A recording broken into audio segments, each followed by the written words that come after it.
इस कार्यक्रम के पुण्यार्चक हैं श्री वर्धमान श्वेतांबर स्थानकवासी जैन श्रावक संघ ट्रस्ट, उपाध्याय प्रवर प्रवीण ऋषि चातुर्मास समिति। कई बार लोग आते हैं सब चाय के बिना रह नहीं सकता हूं, तो मैं छोटा सा सवाल पूछता हूं, जन्मते पहले चाय पी थी कि मां का दूध पिया था?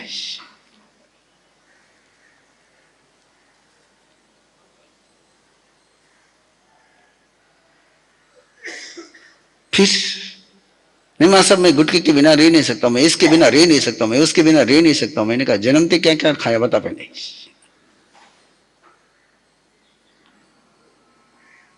ये बॉडी की रिक्वायरमेंट नहीं है, ये बॉडी पर हम जुलूम करते हैं। जो उसकी रिक्वायरमेंट नहीं वो जब उसको देते हैं तो बॉडी क्या हो जाती है? डिस्टर्ब होती है।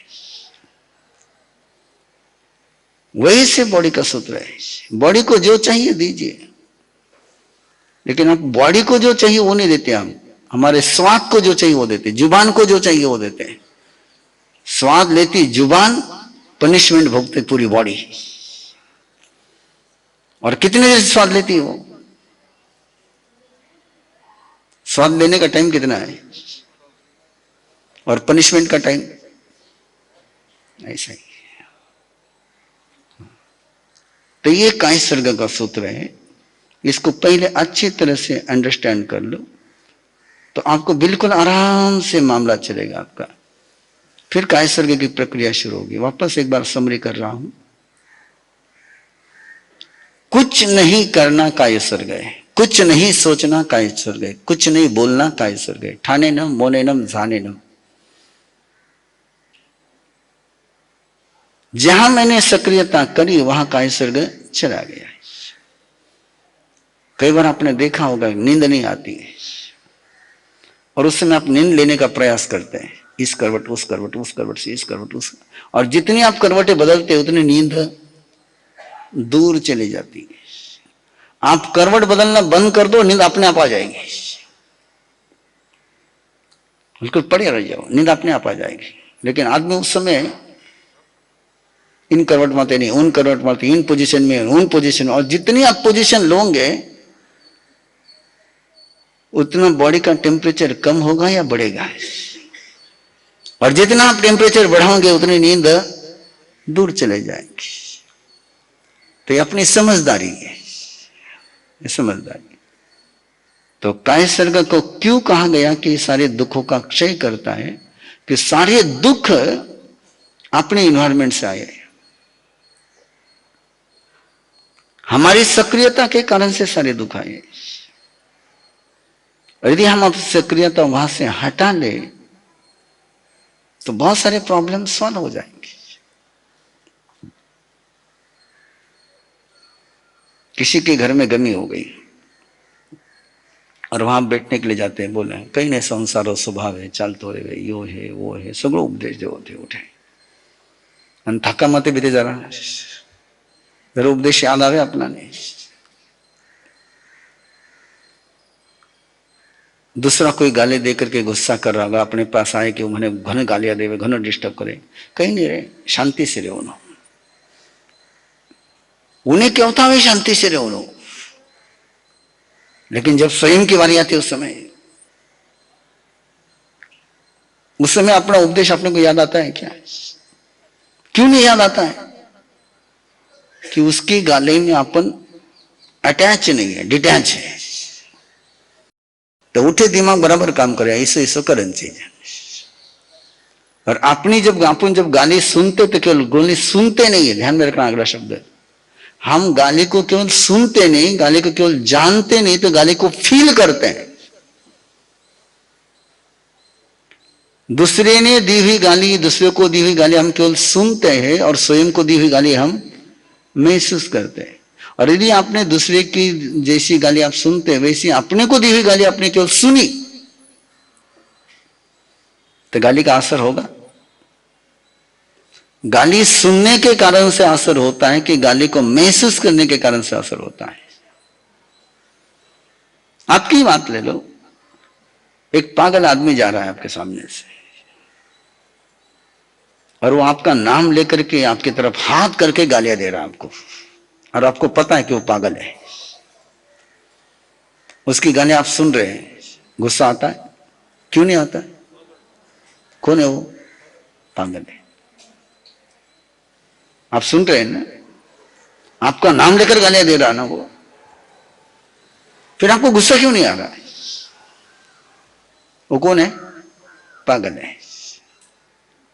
वो डिक्लेयर पागल है, वो डिक्लेयर पागल है। जो भी गाली देता है वो टेम्पररी पागल है।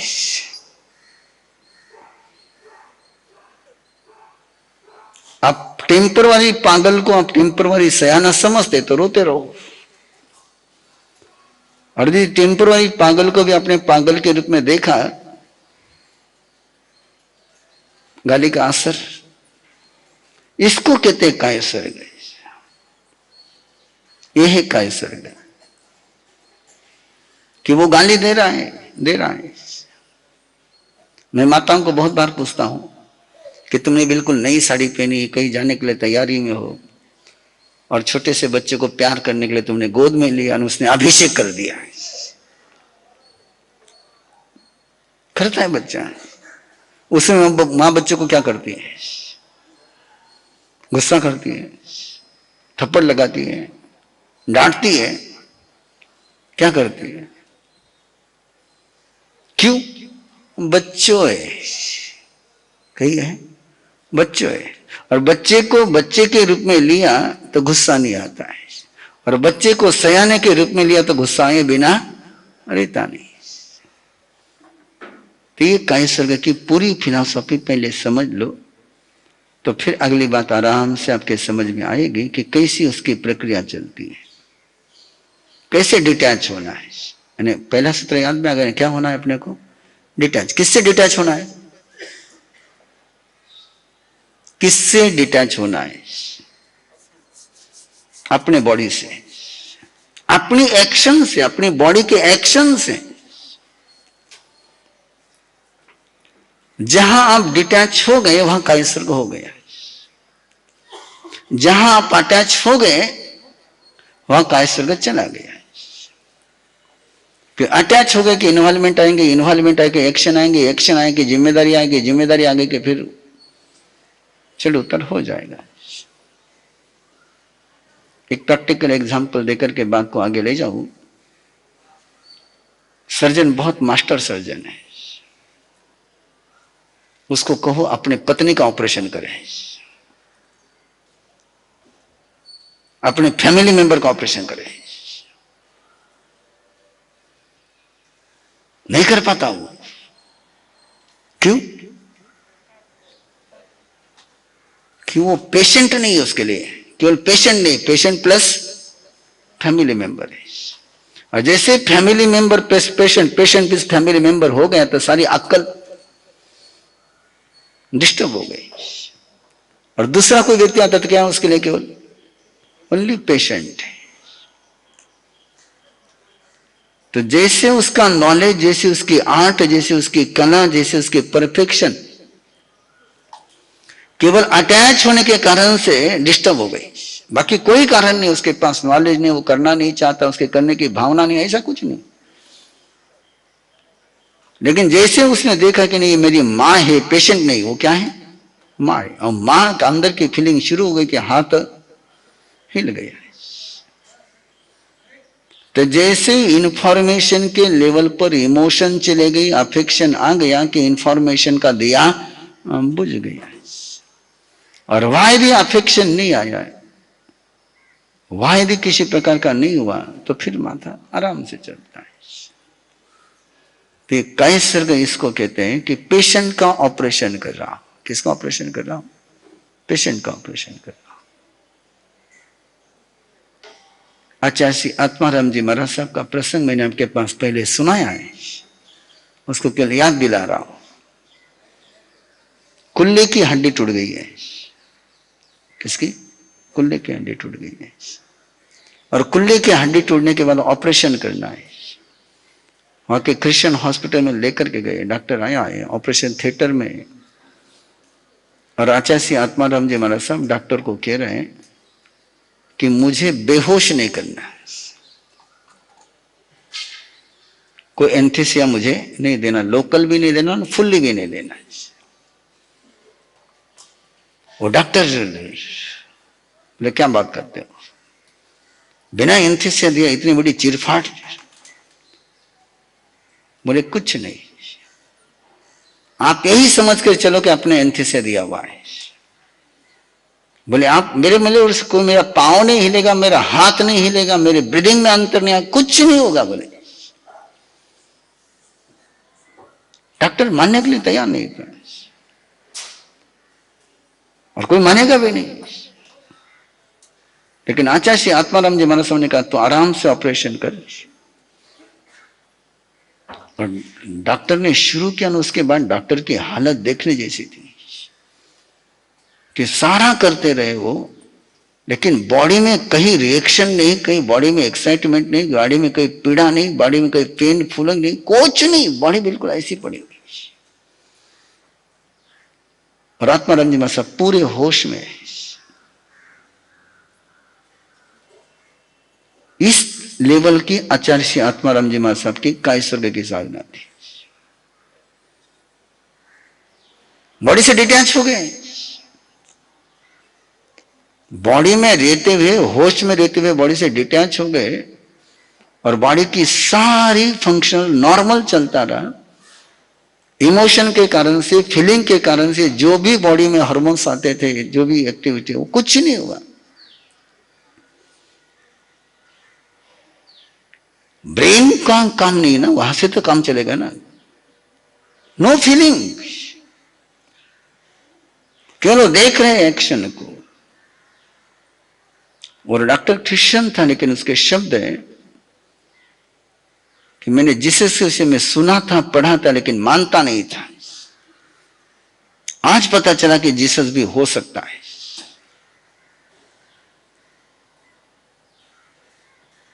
यह है कायस्वर्ग का परिणाम। इस तरीके से कायस्वर्ग के परिणाम सामने आते हैं। और प्रोसेस केवल कितनी है, डिटैच होना है, उसकी प्रैक्टिस करनी है। और उसके प्रैक्टिस के सारे सूत्र धीरे धीरे आपके सामने आते जाएंगे। लेकिन ये सारा डिटैचमेंट अपने किन बातों के लिए करना है, केवल 5 बातों के लिए यहाँ पर जाना। सामयिक में कितनी बातों के लिए, स्वयं को श्रेष्ठतम बनाने के लिए, उत्तरी करने न, स्वयं को उत्कृष्ट बनाने के लिए, स्वयं से जो गलती हुई उसका प्रायश्चित लेने के लिए, स्वयं पर बाहर का जो आसर है उसको धोने के लिए, अंदर के जो कांटे उसको निकालने के लिए, और पुराने पाप कर्म का निर्घातन करने के लिए। इन 5 बातों के लिए कायस्वर्ग करना है। और उसका पहला सूत्र आज आपके पास है। दिन भर में 24 घंटे अपने प्रैक्टिस करनी है उसकी। सुहु मेहिम अंग संचाली। कौन सा शब्द है आपके पास, सुहु मेहिम अंग संचाली। जैसे जैसे अगला पाठ चले, ठामे का संगम अनथो सेनम निशयनम खासियनम छियनम जम्भायनम उड्डयनम वायनसगेनम भमली तुम उच्चाये सुहु मेहिम अंग संचाली। कि आपको कायस्वर्ग में कहां पहुंचना है, केवल बॉडी का जो सूक्ष्म संचालन है,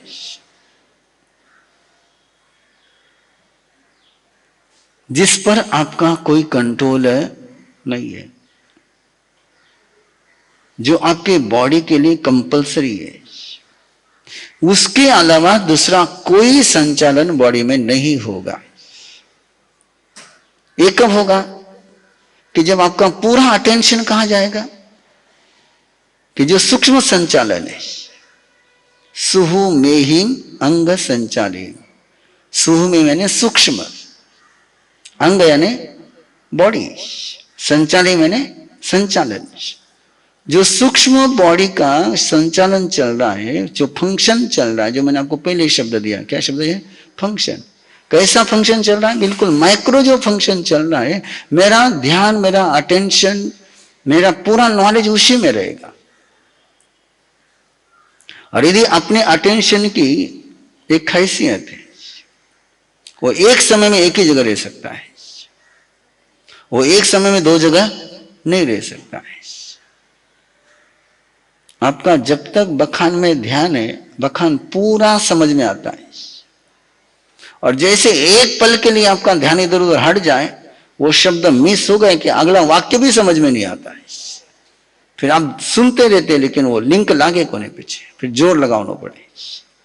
क्योंकि ये उपयोग का स्वभाव है, अपने अंदर की चेतना का स्वभाव है, अटेंशन का स्वभाव है कि एक समय में वो एक ही को अटेंड कर सकता है, दो को अटेंड नहीं कर सकता है।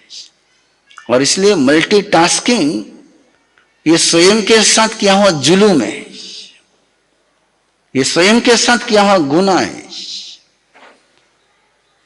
कि प्रैक्टिकल नहीं है कि चेतना एक समय में एक ही उपयोग में रह सकती है, दो उपयोग में जा नहीं। आंखें भले ही दो हो, आंखें भले ही दो हो, लेकिन एक साथ दो आंखों से दो चीजों को देखोगे आप। कान भले ही दो हो, लेकिन दो कानों से दो बातें सुनोगे नहीं। ऐसा ही है पूरा अंदर का स्ट्रक्चर। एक समय में एक पर ही अटेंशन रहेगा, और वो एक समय में एक पर अटेंशन लाने की प्रैक्टिस करनी है आपको अंग संचाली में। कोई सा अंग संचालन? सुहु में ही अंग संचाली। तो अपने बॉडी में जो बिल्कुल सूक्ष्म संचालन चल रहा है, जिसको अपन बिल्कुल नहीं जानते, आज फील भी नहीं करते, हम बिल्कुल उससे लापरवाह हो गए। जिस फंक्शन के कारण से आप जिंदा हो, आप खाने के कारण से जिंदा हो, आप पीने के कारण से जिंदा हो, कि लिवर, किडनी, हार्ट, ब्रेन का जो आपके अननोइंगली वॉलेंटरी जो पैरासिम्पैथेटिक जो बॉडी है आपकी, उसके कारण से आप जिंदा हो कि आपके एक्टिवनेस के कारण से जिंदा हो। और उस सारे 24 चलने वाले उस फंक्शन को जानना, उस फंक्शन को जानना है। उसके 3 शब्द आपके पास है, अंग संचालिम, खेल संचालिम, दिट्ठि संचालिम। उसमें से आज केवल एक प्रक्रिया पर आपको चलना है, सुहु में ही अंग संचालिम। इस कार्यक्रम के पुण्यार्चक हैं श्री वर्धमान श्वेतांबर स्थानकवासी जैन श्रावक संघ ट्रस्ट, उपाध्याय प्रवर प्रवीण ऋषि चातुर्मास समिति, महावीर भवन, इंदौर।